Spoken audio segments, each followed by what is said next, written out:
Hello guys, welcome back to my YouTube channel, and today we're going to be reviewing one of my favourite books, which I reviewed before, the Legendborn cycle, called Oathbound by Tracy Deonn. And I'm going to give you an introduction into the world and why you should get this book, because personally it's such an amazing book for me. It's such an amazing book. It's good world building, and it plays on a lot of archetypes of like Merlin and the Knights of the Round Table and all of that. So it says, served from the Legendborn Oathbound to a monster. Bree Matthews is alone. She exiled herself from the Legendborn order, cut her ancestral connections, and turned away from the friends who can't understand the impossible cost of all the powers. This is the only way to keep herself and those she loves safe. But Bree's decision has come with a terrible price, an unbreakable bargain with the Shadow King, a shapeshifter who can move between humanity and the demon underworld, and the Legendborn's secret society. Meanwhile, the other Shions must face a war while the Round Table is fractured, leaderless, missing the Kinsmage. As a string of mysterious kidnappings escalates and Merlins are found dead, it becomes clear that no matter how hard Bree runs from who she is, the past will always find her. And I like at the beginning of the book, it includes this one quotation, and it's very understandable why she includes it. For the girls who face the unknown and leap anyway. This book teaches you a lot about overcoming your fears and what you're afraid of, and that's what I like about the book. Like the main character, Bree Matthews, she overcomes her fears, and she has this sort of like, she's very courageous and she's very determined, and she cares about her friends around her, and she tries to protect her friends, which is very key in the book. And that's what I really enjoyed about the book. She protects and cares for her friends, and in particular her lover, Nick. Yeah, in the book. I was trying to go back and remember the character. And I really like about the book, she cares a lot for Nick and her friends around her. But the more she dives into the world they're in, the more obstacle comes her way. So you get a sense of like her ancestral connection and all what's happening around her. And as you go into it, you almost find that she's getting involved in something more dangerous than what it seems. So she like holds back, and she's just a bit like, this is quite scary for me. But what I like about this book, she has this courage to find out more. There's always this sense of she wants to leap into something and find out more, which I really enjoyed about the book. And it teaches you to almost be fearless. She has a fearless persona and fearless character about her. She's willing to do whatever it takes to get answers and to fight for what is right. And within that, like, it plays on the whole idea, as you know, like growing up, I used to read a lot of fairy tale books, and I used to read a lot of books about Knights of the Round Table and Merlin and all of that. And I feel like it just plays on a lot of those archetypes. And the good thing about this book, it plays on that archetype, but the only thing is it's set in the world, which is a secret society, Legendborn society, which there's multiple Merlins. So it's not just, think about in the first book, Legendborn, it was just about her, and Bloodmark was introduction into Nick. But the third book now is about protecting the masses. It's about protecting everyone around her, protecting all the Merlins who are like her. So it's not just about her in this third installment of the book, it's about all the Merlins. And that's what I really like about the book, how the author, she doesn't just focus on Bree Matthews, she focused on everyone else and the key characters, and she interweaves it into all their lives, and it's all connected. And you get a sense of that as you read in it, all their lives sort of like connected.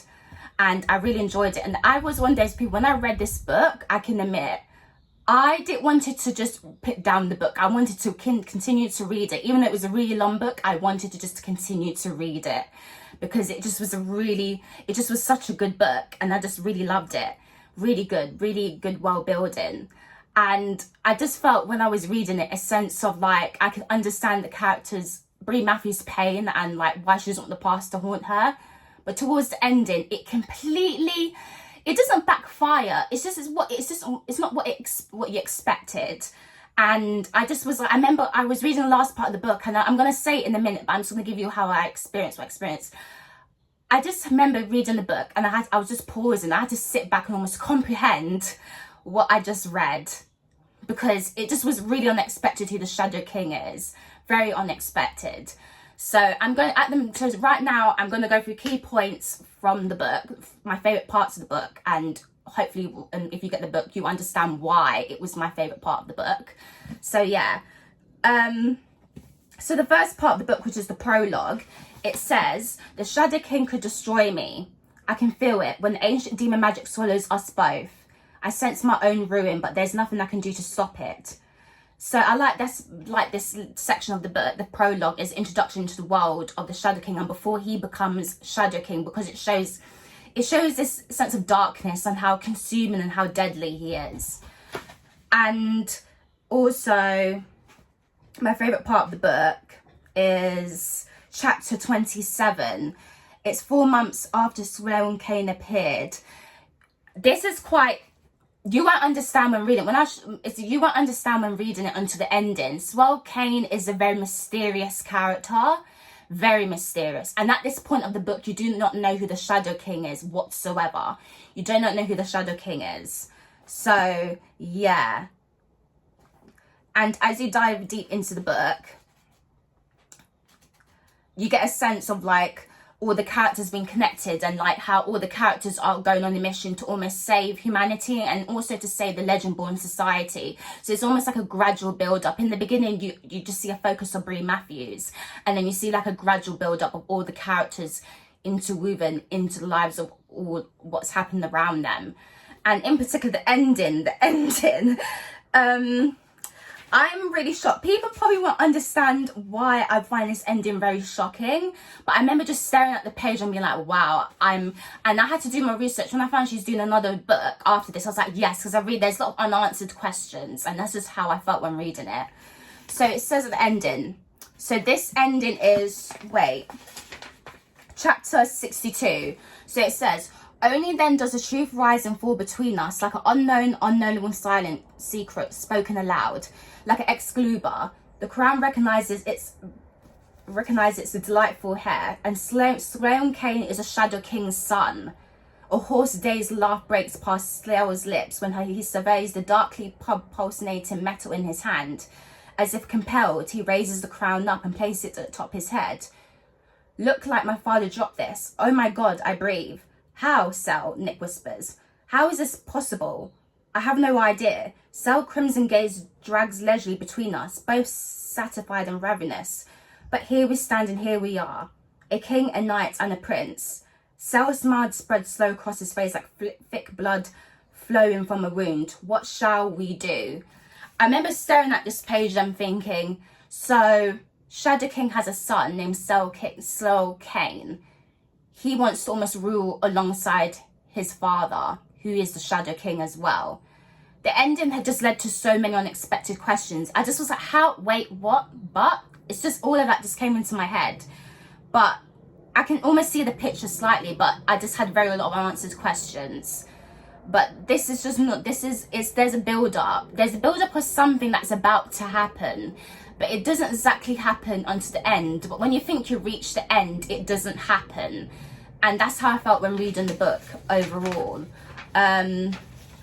I felt like there was just like a build-up from the beginning. There was a build-up of a mission to find out who the Shadow King is and why the Shadow King wants to rule over the Legendborn secret society. But towards the ending of it, you get a sense of like, oh, you understand the reason why it did happen in the first place. And when I sat back and I realized when looking at the book that it also makes sense, because Bree Matthews, this third installment, you know that Bree Matthews is not the only one who is the Shadow King. My bad. You realize that Bree Matthews is not the only one who is part of Merlin and all of that, and who has power to protect humanity. She has other Merlins who are around her as well, which is really important. And I come to this conclusion that the characters in the novel were like very wonderfully made. But you also see what I like about this book is the relationship between Nick and Bree Matthews, their relationship, and how no matter what is happening around them, their love for each other is very solid, and it's very real, and it's very platonic, and it's very romantic, and no matter what is happening, they are fighting side by side. And also as well, on the other hand, you see their friends as well, they're fighting together. So I like how in the book you get like a little bit of them talking and trying to get things through together and with each other, which is really good. So my rating is, personally for me, In terms of this book, I'll give it a 9 out of 10. The reason why, because I feel like this book is really good. It's very in-depth, it's very detailed, it's really good world building, there's a lot of dialogue, there's a lot of going into the characters' minds and finding out what is happening with them and all of that, which is really good. And I really enjoy that. Yeah, I really enjoyed it. It's just the ending made me smile. It made me smile, not in a villainous way, but it made me smile knowing that, yeah, the Shadow King has a son, definitely, for sure, and he wants to rule. So yeah, I actually really enjoy that. So yeah, so I hope you guys, by hearing this book review, you go and get this book. But spoilers alert, do not get Oathbound.